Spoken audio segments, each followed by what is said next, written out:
So, hi everyone, this is our Group 3 presentation, which is a Chapter 7 about group influences on consumer behavior. So there are 6 learning objectives that we are going through today. First of all is explain the reference groupings and the criteria for categorizing them. The second one is discuss the relevance of consumer subcultures, including brand and online communities in marketing. The third one is summarize the different types of levels of reference group and influence. The fourth is discuss the value within group communication and word of mouth communication to marketers. The fifth is understand opinion leaders both online and offline and their importance into marketing. And last one is discuss the innovation, diffusions, and use and innovations analyzed to develop marketing strategies. So let's get started. And we move to the first learning objective: explain reference groups and the criteria used to classify them.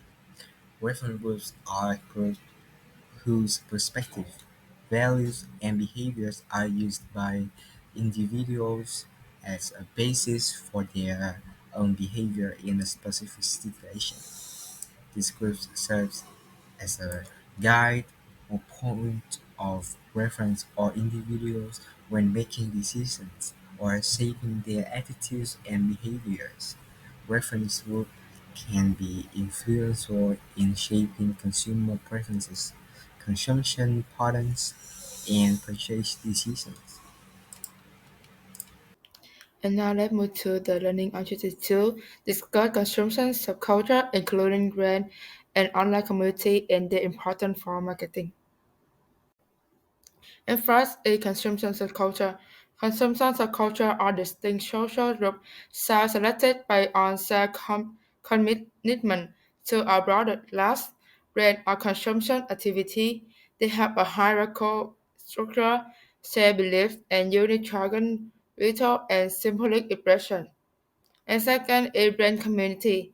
Consumption subculture involve interaction around an activity, products, and brand community are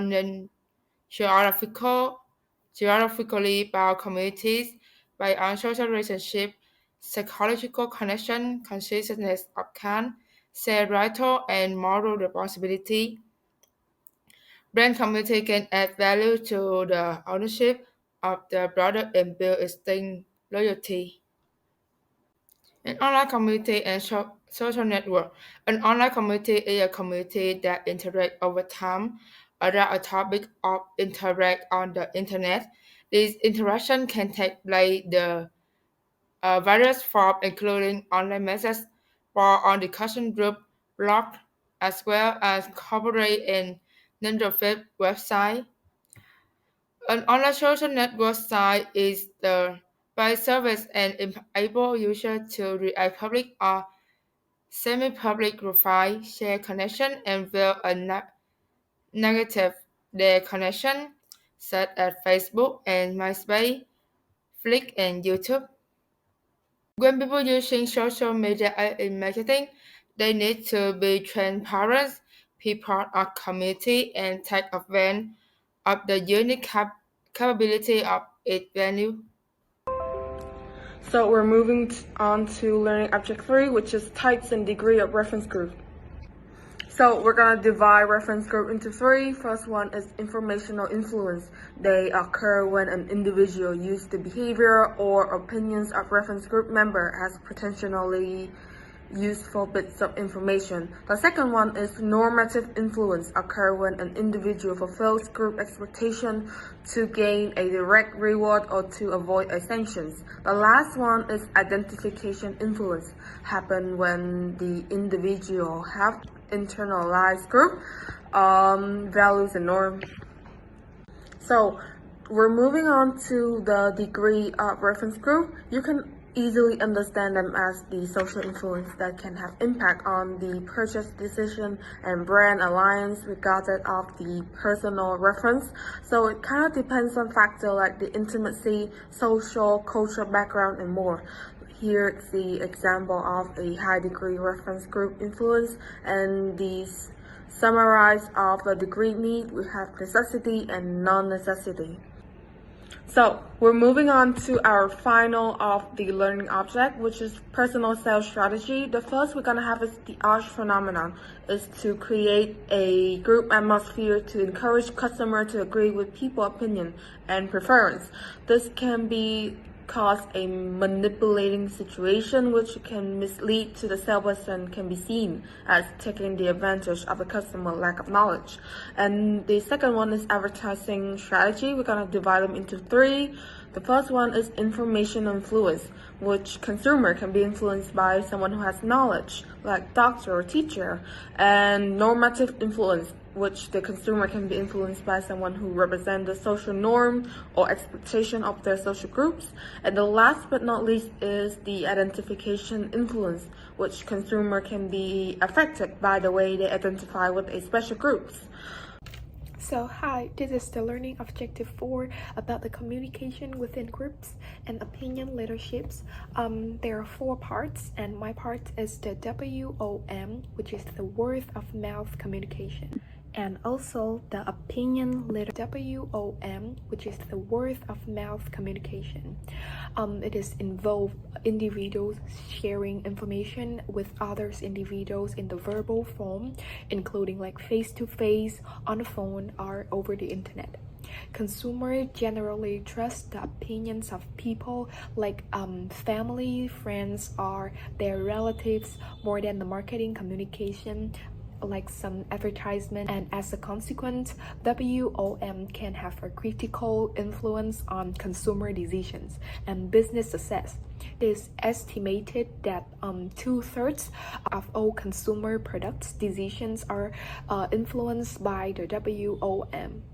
And this is easily to understand that firms or sellers usually encourage consumers to take photos of their products and post on the social media as feedbacks to get discount for the next time purchase.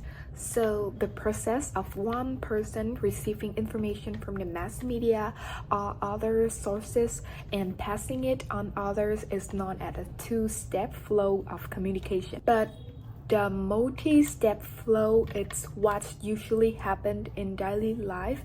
You can see in the figure, it contrasts the direct flow of information from firm to customer with more realistic multi-step flow of mass communications. The multi-step flow of communication involves opinion of the leaders for particular products area who actively seek relevant information from the mass media as well as other sources.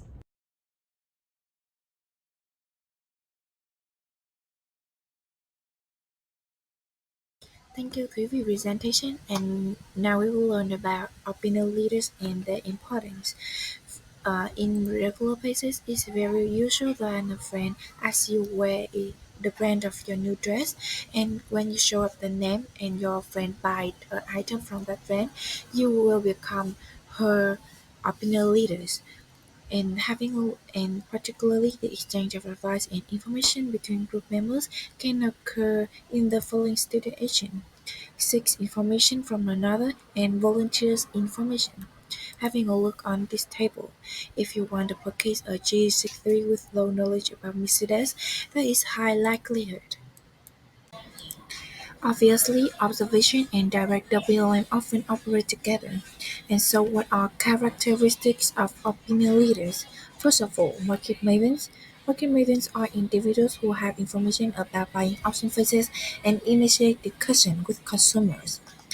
Secondly is influencers are the 10% of the population who tell the other what brand of toothpaste should buy and what diet should try, so on.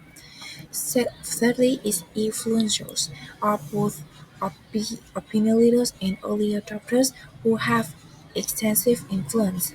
Particularly, they actively use the internet to gather and disseminate information through online avenues, including social media. Marketing strategies designed to generate WOM and encourage opinion leadership include these four elements. First of all, advertising, which is involve themes designed to encourage current owners to talk about the brand. For example, marketing campaign "Share a Cup of Coca-Cola." It means that a consumer encouraged to share a can of Coca-Cola with a friend or even a new acquaintance.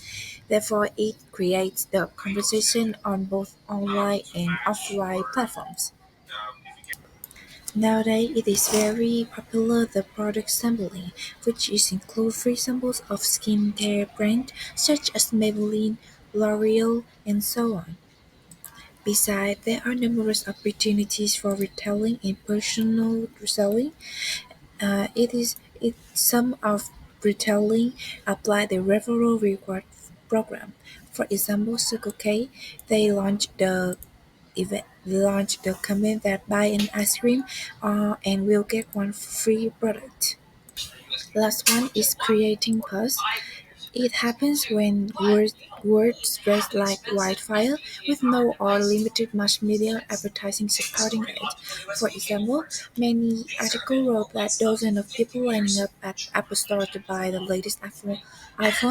The number of comments and shares increased rapidly. Among the commenters, some people buy, some people don't, but it is supposed to be the successful campaign. This is the Learning Initiative 6. Discuss innovation, diffusions, and use an innovation analysis to develop marketing strategy. So, what is innovation? Innovation is an idea, practice, or product perceived to be new by relevant individuals or group. So, there are three types of innovations. The first one is continuous innovations. This requires minor changes in behaviors that are unimportant to customers. For example, the TV Sony updates their quality of image over time. The second is dynamically continuous innovations. It requires a moderate change in an important or major behavior or moderate importance. For example, liquid soap invented later are different from the solid soap with the same purpose of washing. Finally, this continuous innovation. This requires major changes in behavior of significant importance. For example, the mobile phone was invented to communicate from long distances. Consumers often go through adoption process before deciding to obtain an innovation, consisting of 5 stages: awareness, interest, evaluation, trial, and adoptions. After that, we move to extended decision making, problem recognitions, information search, alternative evaluation, purchase, and post-purchase evaluations. So, diffusion process. The process is the manner in which innovations spread through our market. For most innovation, the process generally follows a similar pattern over time: slow growth, rapid growth, and finally slower growth. But there are some exceptions to this pattern. Sometimes faster or sometimes slower. There are 10 factors affecting the spread of innovation: type of group, type of decision, marketing effort, fulfillment of felt need, compatibility, relative advantage, complexity, observability, triability, and perceived risk. So there are several types of individuals adopting an innovation at a very points of time. The first one is innovators. They are risk taker. They feel free to experience new products even though unsuccessful. And early adopters tend to have strong influence on the masses. They are willing to take risks on the new products, and if successful, they share the products to others. The next one, early majority is cautious about the products. They will adopt them if they are proved successful to others. The late majority is more skeptical about the innovation. They often adopt because of the decrease available of the previous product. Laggards are the local-oriented and just adopt the innovations with only reluctance. So based on the types of adopter, we come to a strategy. To introduce an innovation, the firm should initially approach those individuals who are innovators or early adopters.